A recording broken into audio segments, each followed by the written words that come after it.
விட்டு ஓட்டமா ஓடி வந்து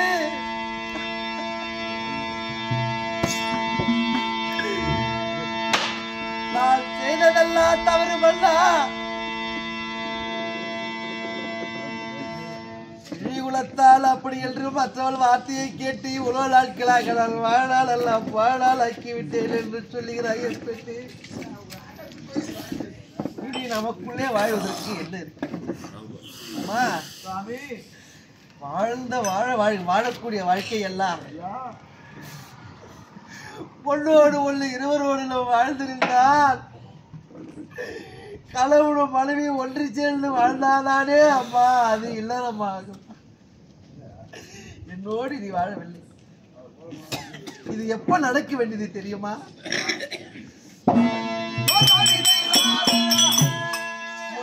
நடந்து போன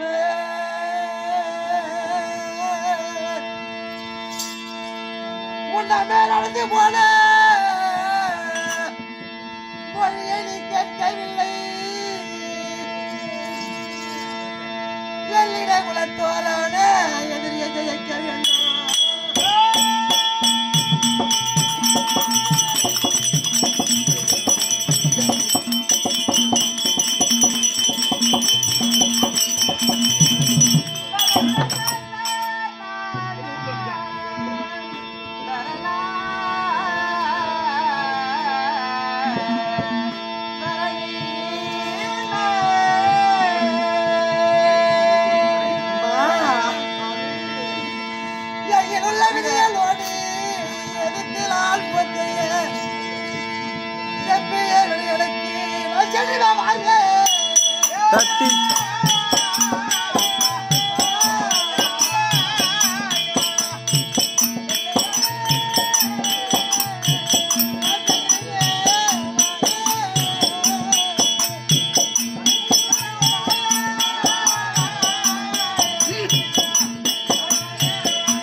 நீதான் உன்னிடத்திலே பேசி நம் உறவை நீடிப்பதற்காக நான் வரவில்லை.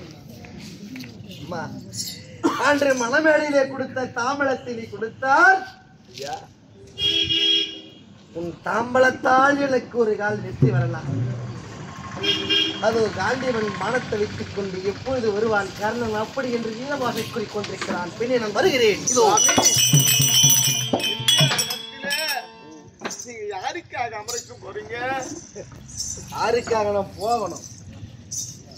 என் மானம் காட்ட தெய்வம் துரியோதனுக்காக அரவக்கொடி படைத்தவனுக்காக அரவக்கொடி படைத்தவன்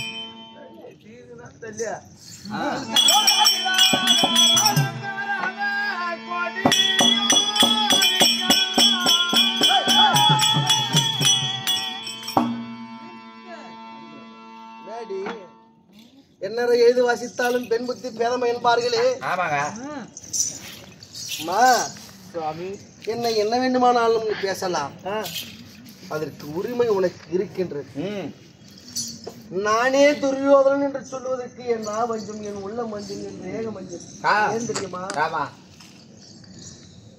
துரோணாச்சாரி, கிருபாச்சாரி, அசோத்தமன், கிருதவர்மன், பூரிசவாக்கு குரு பெரியோர்கள் சபையிலே அமர்ந்திருப்பார்கள். துரியோதனன் வருகை கண்ட அனைவரும் அச்சம் கொள்வார்கள். ஏன் தெரியுமா? பெரியோர்களுக்கு எப்பொழுது மரியாதை கொடுக்க வேண்டும் என்ற எண்ணம் கிடையாது அவனுக்கு. அடுத்தவரை தாழ்த்தி பேச வேண்டும் என்ற எண்ணம் கிடையாது. அவனை மதித்தால் அவன் மதிப்பான்.